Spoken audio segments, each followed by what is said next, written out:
Peter Navarro, the former senior advisor to Trump, has accused ex-Vice President Mike Pence of backstabbing the former president. Before the Electoral College vote counting process happened on January 6, Pence wrote a letter to Congress members.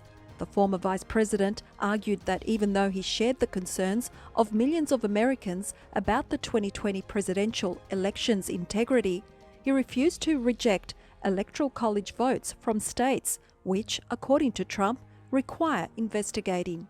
This stance has angered Trump and his supporters, who expected Pence to act in their interests. Trump lashed out at Pence during the time, accusing him of not having the courage to do the right thing. Navarro also hit out at the suggestion that Trump somehow incited the attack on the Capitol.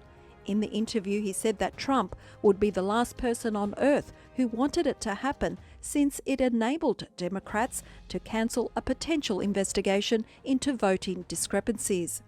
After the assault, the mood in Congress changed. Several Republicans who had planned to object to the electoral votes decided not to do so, which ended up playing in favor of Joe Biden's presidency.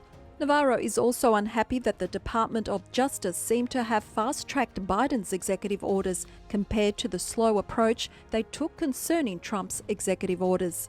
The Office of Legal Counsel at the DOJ makes the final decision as to whether a president has the authority to enact a set of actions outlined in his executive order. We had over 30 executive orders queued after Election Day, ready to go, but we kept running into all these roadblocks and hurdles.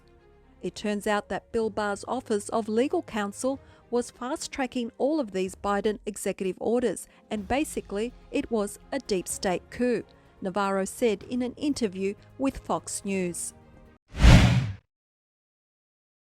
In a letter to House Democrats on Monday, House Speaker Nancy Pelosi announced plans to establish a 9/11-type commission to probe the January 6 attack on the U.S. Capitol to protect our security. The proposed independent commission will be tasked to investigate and report on the facts and causes relating to the January 6, 2021 domestic terrorist attack upon the United States Capitol complex.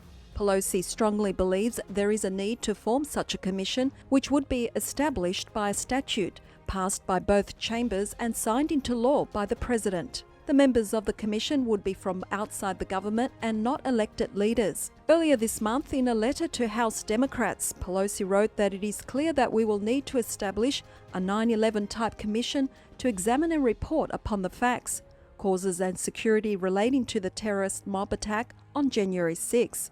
The House Democrats' swift response to the deadly attack was to impeach former President Donald Trump in January. The Senate impeachment trial ended over the weekend and saw Trump's acquittal on the single charge of insurrection incitement. Attempts to beef up security at the Capitol and shed light on what led to its breach by a violent, allegedly pro-Trump mob on January 6 are still ongoing. In mid-January, Pelosi announced that retired Lieutenant General Russell Honore has been appointed to lead a review of the security infrastructure of Capitol Hill to ensure that it does not happen again. Pelosi reported that General Honore has been working with committees of jurisdiction and will continue to make proposals. It is clear from his findings and from the impeachment trial that we must get to the truth of how it happened. Elaborating on the proposed commission, Pelosi told reporters earlier this month that the 9/11-style commission to investigate the insurrection would be different from the one formed following the September 11, 2001 terror attack, in that it would have a greater emphasis on diversity. She also confirmed that it would be an outside commission and elected members will not serve on it.